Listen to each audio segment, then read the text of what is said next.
The words hung in the air, heavy and sharp, each one a calculated blow. My former confidant, the one I had poured years of my life into building something with, stood before a crowd, a condescending smirk playing on their lips. They looked directly at me, a cold amusement in their eyes that sliced deeper than any anger could. "Your endless efforts," they announced, their voice dripping with false concern, "are as meaningful as a whisper in a hurricane, utterly irrelevant." A ripple of nervous laughter spread through the onlookers, a sound that felt like sandpaper against my skin. It was a public dismissal, a total disregard for every late night, every sacrifice, every ounce of passion I had invested.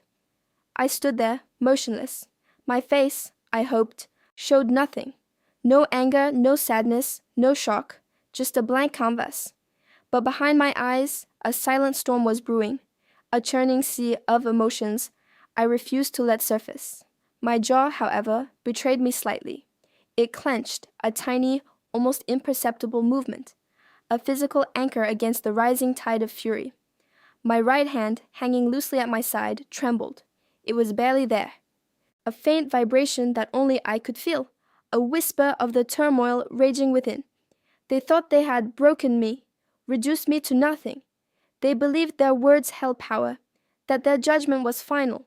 But little did they know, irrelevance can be a powerful disguise for an awakening. It can be the quiet moment before the true work begins, the calm before a different kind of storm. The sting of their dismissal was real, a sharp, unwelcome jolt, but it was also a catalyst. It was the spark that ignited a fire I hadn't known was dormant. The weight of their contempt, intended to crush, instead began to forge something new within me. It was a strange alchemy, transforming perceived weakness into a quiet strength. I held their gaze for a moment longer, letting my eyes convey a depth they couldn't possibly comprehend. There was no anger there, no plea for understanding, just a lingering, knowing glance, a silent promise that their perception of my irrelevance was profoundly mistaken. Then, with a slow, deliberate turn, I walked away. My back was straight, my steps even and measured. As I moved through the crowd, leaving the echo of their laughter behind, a faint, resolute smile played on my lips. It wasn't a smile of defeat or even of defiance. It was a smile of quiet resolve, a secret understanding of what was to come. They thought they had won this round, but the game had only just begun. The true power of that moment, the actual impact of their words, would only be revealed much later. Before we continue, subscribe to the channel and tell us in the comments where you are watching from. Our story really began years before that public humiliation, in a time when the word confidant still held genuine meaning. We met during our early careers, both fresh out of school, full of ambition and a shared vision for what we wanted to achieve. We spent countless hours sketching out ideas, fueled by cheap coffee and an unshakable belief that we were on the cusp of something great. Those initial years were a blur of excitement and hard work, a seemingly idyllic collaboration built on mutual respect. We saw eye to eye on most things, pushing each other to excel, celebrating every small victory as if it were a monumental triumph.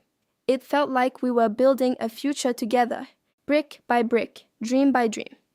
Looking back, my own journey had always been about perseverance. I grew up in a small town where everyone knew everyone else's business, and hard work was just a given expectation. My parents, simple folk with calloused hands and strong hearts, taught me that integrity wasn't just a word, but how you lived your life. We didn't have much, but we had each other and an endless supply of determination. I remember saving every penny from odd jobs, helping out at the local grocery store after school, just to buy books or take a course that could give me an edge. Those early struggles forged a certain resilience in me, a belief that with enough effort, anything was possible. It taught me the value of every contribution, every effort, no matter how small. I carried that lesson into my partnership, believing everyone pulled their weight. But slowly, almost imperceptibly, the first cracks began to show. It started with small things, easily dismissed at first. An idea I had shared privately would later be presented by my confidant as their own. A slight adjustment in wording, a subtle rephrasing that gave them all the credit. I'd hear them downplay my contributions in front of others, a casual remark about how they guided my efforts, or how my work needed a lot of polishing before it was presentable. Each instance was minor, a tiny pinprick, but they started to add up. I remember one specific meeting where I had spent weeks developing a new strategy, only for them to take the lead, barely acknowledging my input. When I tried to interject, they cut me off with a dismissive wave saying, "Let me finish, you'll understand." It was never outright malicious, or so I told myself, just a subtle undermining, a quiet erosion of my presence. The emotional toll began to mount. I found myself increasingly uneasy, a knot forming in my stomach, whenever we had to present together. I started doubting my own perceptions, wondering if I was being too sensitive, too demanding. There were moments of growing doubt about their true intentions. Their tone became more dismissive, their body language subtly conveying a lack of regard. Small acts of betrayal became more frequent. Confidential information I had shared was suddenly common knowledge, or decisions that directly impacted my work were made without any consultation. I tried to address these issues gently at first, then more directly. Each time, I was met with a wall of deflection, a masterful gaslighting that left me questioning my own memory and sanity. "You're imagining things," they would say, or "you're overthinking this." I was caught in an internal conflict, torn between the loyalty I felt for our shared past and the growing need for self-preservation. My trust was slowly, painfully being chipped away. The final turning point wasn't a single explosive revelation, but rather a slow, chilling realization that crept over me like a cold front. It was a series of small, seemingly unrelated incidents that, when pieced together, formed a disturbing picture of deliberate sabotage. There was the quietly removed file from a shared drive, vital data for a project we were both leading, which suddenly became my oversight. Then, a casual comment from a mutual acquaintance, mentioning how my confidant had subtly altered a key presentation slide, making my contribution seem less significant, almost an afterthought. The final piece was an email, accidentally forwarded to me, detailing a private conversation where they actively disparaged my work to a potential client, painting me as unreliable and difficult. This wasn't just about taking credit anymore. This was about actively dismantling my reputation. It wasn't a mistake or a misunderstanding. It was a calculated, malicious intent to undermine my standing and career. The discovery hit me hard, a cold, hard knot forming in my stomach. The depth of their manipulation, the sheer audacity of their betrayal was a bitter pill to swallow. All the gaslighting, all the subtle digs, suddenly made terrible sense. It wasn't my imagination, it was their deliberate design. For a moment, a wave of despair threatened to engulf me. The thought of confronting them, of fighting against such a deeply entrenched deceit, felt overwhelming. But then, a profound clarity settled over me. This wasn't about revenge, it was about justice. It was about protecting myself and everything I had worked for. The decision was made not out of anger, but out of a quiet, unshakable resolve. I would act, not to destroy them, but to reveal the truth. The internal struggle was real, weighing the consequences, the personal cost of such a battle. But the alternative, to let their deceit continue unchecked, was far worse. I meticulously began to plan my countermove.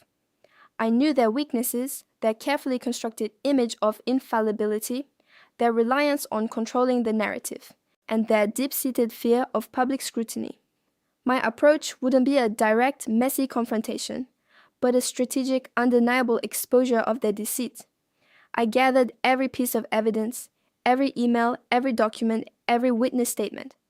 I organized it all, building an irrefutable case. When the time was right, I presented the evidence not to them, but to the appropriate channels, quietly and professionally. The impact was swift and devastating. Their carefully constructed facade began to crumble. The whispers turned into shouts, the doubts into undeniable facts. Public disgrace followed, leading to the loss of their position and influence. There was no fanfare for my victory, no grand celebration, just a quiet sense of restored balance. The wider community, who had been swayed by their charm and manipulation, finally saw the truth behind the charade. The emotional toll of that conflict lingered, a constant reminder of the fragility of trust. But the lessons learned were invaluable. I emerged stronger, wiser, and with a clearer understanding of true integrity. The path forward wasn't without its challenges, but it was authentic, built on genuine connections and honest effort. I found peace in my renewed purpose, in building something truly meaningful, surrounded by people who valued sincerity. This whole ordeal taught me that resilience isn't just about bouncing back, it's about growing through the pain. It's about standing up for yourself, not with aggression, but with unwavering truth. Sometimes, the greatest strength is found not in avoiding the battle, but in choosing your armor wisely.